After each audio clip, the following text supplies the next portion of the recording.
Asalaamu calaykum waraxmatullaahi wabarakaatu. Waxaan ku bilaabana fideogeena 15 bishii Julaay sanadkii 1974 ayaa gabadh dhalinyaro ah oo wariye ah iyadoo laafyoonaysa soo gaadhay xarunta TV-ga Channel 4 ee dalka Mareykanka si ay ugu foofto shaqadeeda sidii caadada u ahayd, iyadoo soo jeediye ka ahayd barnaamij TV-ga ka baxa oo ah waraysiyo ku saabsan dhanka arrimaha bulshada. Sidii caadada u ahayd waxay soo hor fadhiisatay kaamirada iyadoo si toos ah hawada ugu jirta oo daadihinaysa barnaamijka oo aroornimadaas ku saabsanaa inay bilowga hore faallo ka bixiso shil isdilid ah oo habeennimadii ka dhacay mid ka mid a maqaayadaha cuntada, balse cilad farsamo ku dhacday muuqaalkii shilka oo ay ahayd in daawadayaasha wax laga tuso oo canjaladii VCR-ka ahayd ayaa rogmi weyday. Kadib gabadhii wariyaha ahayd inta ay si mugle uga soo jeesatay shaashadii dhinaceeda taallay ee muuqaalku ka soo bixi lahaa oo ay u soo jeesatay dhankii daawadayaasha ayay tidhi, anigoo raacaya siyaasadda iyo qorshaha TV-ga Channel 4 oo ah inuu si live idinku soo gudbiyo wararkii ugu dambeeyay ee dilalka iyo midabada dhiigga, ayaa imikana waxaad daawan doontaan iskuday dilkiisii ugu horeeyay ee hawada si live uga dhaca. Kadibna waxa ay gacanta ku taagtay boorso gacmeedkeedii oo ay kala soo baxday bistoolad. Inta ay dhegta gadaasheeda ku qabatay ayay rasaastii riday, kadibna jidhkeedii oo gariiraya ayaa miiska ku dul dhacay iyadoo istuudiyowgii noqday wada qaylo iyo dhiig. Maadaama barnaamijku ahaa mid si live hawada ugu jirana, farsamo yaqaankii goobta joogayna uu naxay, uma ay suurtoobin inuu markiiba jaro qadka live-ka ah. Sidaas darteedna kumanaan daawadayaal ah ayaa indhahooda oo shana ku arkay markii ugu horeysay taariikhda oo qof isku dilo isagoo hawada live ugu jira, weliba si argagax leh, taasoo keentay in badan oo ka mid a daawadayaashu moodaanba inuu yahay branka uu TV-gu soo diyaariyey si uu daawadayaasha u badsado. Laakiin arrintu sidaas way ka duwanayd oo gabadhan wariyaha ahi si dhab ah ayay isku toogatay oo isku dishay, iyadoo ka tagtay mahadho la yaab leh iyo weydiimo fara badan. Haddaba waa tuma gabadhan wariyaha ahi, waa maxayse sababta ku kaliftay inay isdisho iyadoo hawada si live ugu jirta? Arrimahaas iyo xalxidhaalayaal kale oo dhowr ah ayaan kusoo qaadan doonaa qaybta yar ee noo hadhay fideogeenan. Balse daawade inta ka horeysa haddii aad ku cusub tahay channelkan, fadlan subscribe saar si aad ula socoto fideoyada soo socda insha Allah.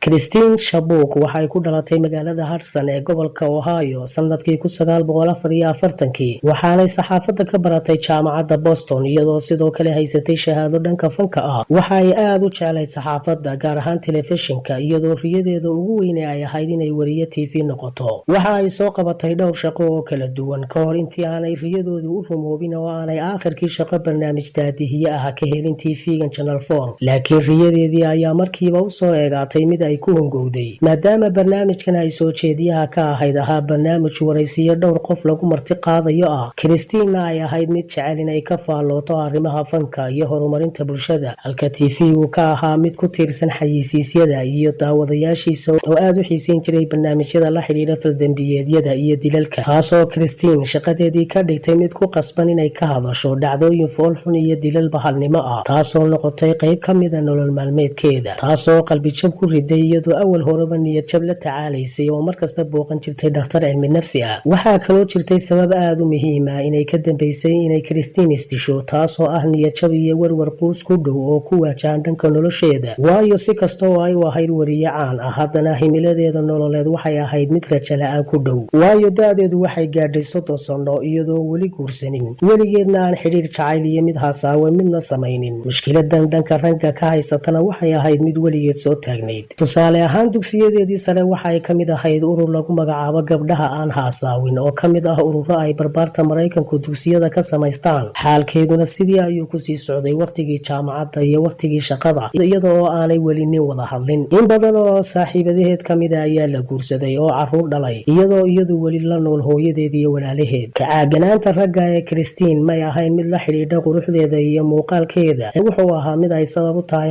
habdhexgalkeeda bulshada. Waxa ay sheegeen jaarkeedu inay ahayd gabadh afkaaban oo aan cidna hadal ku darsan, oo aanu ka muuqan weji soo dhoweyn leh iyo farxad midna. Sidoo kale asxaabteedii shaqada waxay sheegeen inay ahayd mid cabasho badan oo markasta nafteeda ka dayrisa. Mid ka mid a saaxiibadaheeda ayaa sheegtay in Christine ay si hoose u jeclaatay jacayl dhankeeda oo kaliya ah nin kala shaqeeya TV-ga. Inay u dhawaato markii ay isku daydayna waxaa niyadjab weyn ku noqday markay ogaatay in ninkan xidhiidh kala dhexeeyo gabadh kale oo wariye ka ah TV-ga oo ay saaxiib yihiin. Waxaa kale oo mushkilada sii kordhiyay ayaa ahaa inay gashay qalliin lagaga sameeyey dhanka midiga ee ilmagaleenka iyadoo dhakhaatiirtu u sheegeen haddii ay 2 sano gudahooda aanay waxba dhalin inaanay dib u dhali doonin. arrimahan iyo marka lagu daro habdhaqanka shaqadeeda ayaa waxa ay gashay xaalad aad u xun, waxaase wax lala yaaba ahayd 3 maalmood ka hor maalintii ay isdishay waxa ay casho iyo casuumad ugu yeedhay jaarkeeda, waxaanay sheegeen inay ahayd mid sidii hore ka duwan oo qosol iyo kaftan badan. waxyaabo kale oo shaki abuuray ayaa ahaa in maalintii ay isdishay